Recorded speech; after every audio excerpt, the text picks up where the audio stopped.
श्री जी steno Vrindavan जय श्री राधे रामधारी गुप्ता खंड 2 प्रतिलेखन संख्या 60 गति 100 शब्द प्रति मिनट। महोदय, गौड़ लोग खेती का काम करते हैं और उन्होंने खेती के काम को भली प्रकार सीख लिया है। ब्राह्मण बैगा जाति के लोग दूसरे प्रकार से खेती करते हैं। ब्राह्मण यह एक स्थान से दूसरे स्थानों को जाते रहते हैं। ब्राह्मण एक खेत में खेती करके उसकी फसल आदि को लेकर फिर उस खेत को जलाकर वे आगे बढ़ जाते हैं। ब्राह्मण इससे भूमि को बहुत हानि होती है। ब्राह्मण जंगल को भी हानि होती है।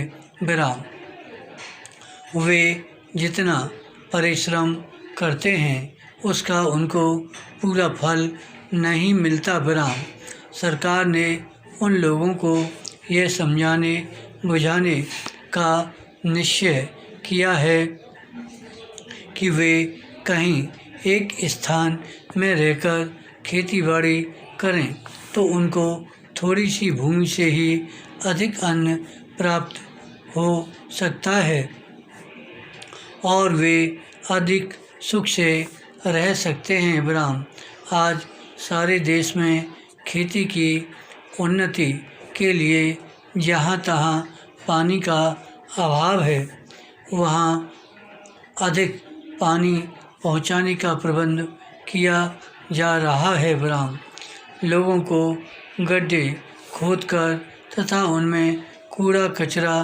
आदि डालकर खाद तैयार करना सिखाया जा रहा है जिससे खेती की उन्नति की जा सके। ब्राह्मण लोगों को अच्छे बीज देकर अधिक उत्पादन करने के लिए प्रोत्साहन दिया जा रहा है। ब्राह्मण यह सब कुछ आदिवासियों को भी बताया जा रहा है। ब्राह्मण अभी यह सुनकर मुझे बहुत प्रसन्नता हुई है कि सरकार ने यहाँ पर 1000 एकड़ भूमि में उनको बसाने का निश्चय किया है। उनकी हर प्रकार से सहायता की जाएगी। ब्राह्मण यूँ तो हम लोग खेती करते हैं और अपने तथा अपने बाल बच्चों के लिए अन्न पैदा करते हैं, पर हमारे देश के किसानों के पास बहुत थोड़ी भूमि है और थोड़ी भूमि में अधिक पैदा नहीं किया जा सकता। ब्राह्मण इसलिए सोचा यह गया है कि यदि कई किसान मिलकर अपनी खेती सामूहिक रूप से एक साथ करें तो उससे उनको अधिक लाभ होगा। ब्राह्मण पैरा मान लो कि एक किसान के पास 2 बैल हैं परंतु उसके पास इतनी भूमि है कि वह 2 बैलों से नहीं जोती बोई